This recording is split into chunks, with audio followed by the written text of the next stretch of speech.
Selamat datang kembali di pembahasan kita. Hari ini kita mau bedah satu tantangan lumayan besar ya buat perusahaan. Gimana caranya tetap relevan di dunia yang berubahnya cepet banget. Betul. Sumber kita kali ini bab 7 dari buku Lead and Disrupt. Fokusnya ke 3 disiplin ambidexterity, ideasi, inkubasi, sama penskalaan.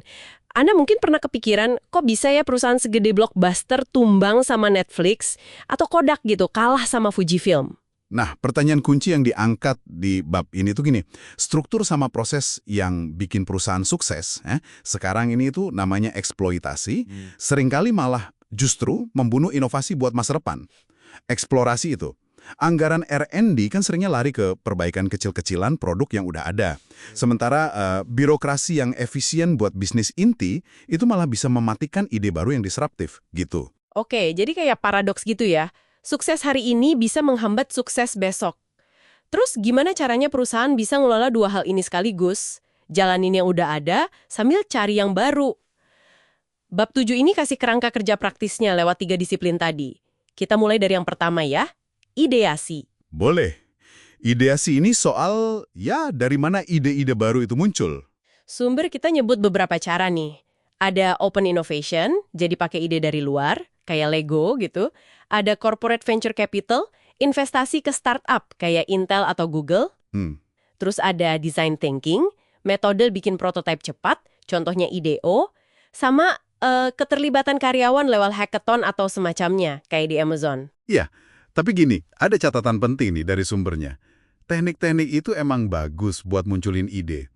Tapi seringkali hasilnya itu cuma inovasi yang, incremental, perbaikan kecil.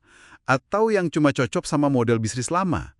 Jarang banget yang benar-benar nyentuh tantangan buat bangun bisnis baru yang bisa jadi besar, bisa di-scale up. Oh gitu ya. Makanya penting banget buat netapin skala ambisi yang jelas. Kayak IBM atau Intel tuh. Mereka punya target, misal pendapatan $1 miliar dari bisnis baru. Dan juga area perburuan atau hunting zones yang fokus. Jadi nggak asal cari ide, tapi di area pasar atau teknologi tertentu yang strategis, biar nggak melenceng ke perbaikan kecil aja. Oke, jadi nggak sembarang ide, tapi ide besar di area yang tepat. Menarik. Nah, setelah idenya ada nih, ide yang menjanjikan. Terus gimana? Masuk ke disiplin kedua ya, inkubasi? Betul, inkubasi. Ini proses buat nguji dan validasi.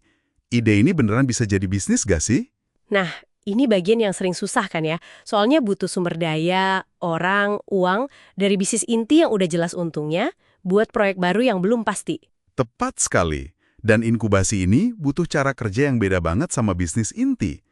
Kuncinya bukan di rencana bisnis yang tebal itu, tapi di pengujian hipotesis. Jadi, perlakukan ide itu kayak asumsi aja yang perlu dibuktikan pakai data pasar beneran. Diuji langsung ya. Iya. Terus, pakai pengukuran feed forward. Fokusnya itu ke indikator kemajuan ke depan. Misalnya, berapa pelanggan awal yang udah pakai. Bukan cuma lihat angka penjualan masa lalu. Amazon tuh punya contoh bagus, pakai dokumen PR FAQ. Jadi mereka nulis rilis press sama tanya jawab, seolah-olah produknya udah jadi, sebelum mulai bikin.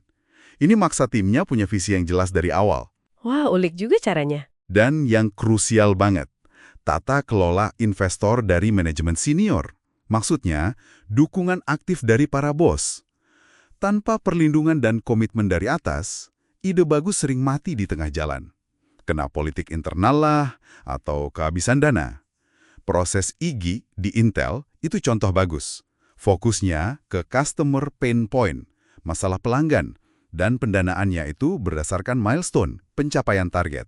Oke, jadi dukungan dari atas itu mutlak ya, bukan cuma formalitas.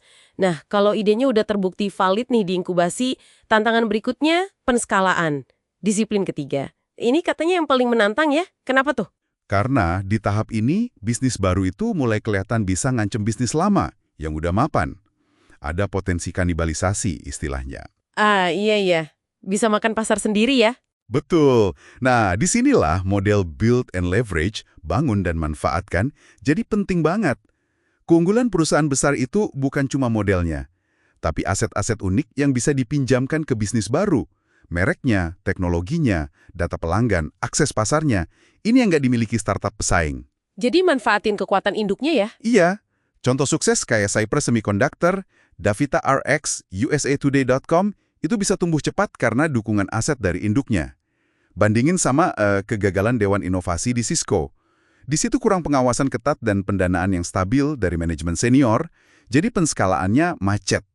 Proses accelerate, scale, transform di Amazon sama Intel itu nunjukin pentingnya dukungan terus-menerus, sistem pendanaan berbasis milestone yang jelas, dan perlindungan aktif dari birokrasi perusahaan induk. Oke, jadi jelas ya, ideasi, inkubasi, penskalaan. 3 disiplin ini kayak peta jalan praktis dari sumber kita buat mencapai ambidexterity.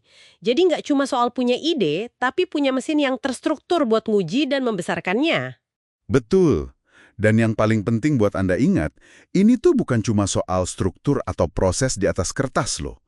Inti dari ambidexterity, seperti yang ditekankan di bab ini, itu tantangan kepemimpinan. Gimana para pemimpin secara sadar ngelola dua mesin yang beda banget ini, exploitation dan exploration secara bersamaan. Komitmen sama keberanian eksekutif puncak itu jadi faktor penentu.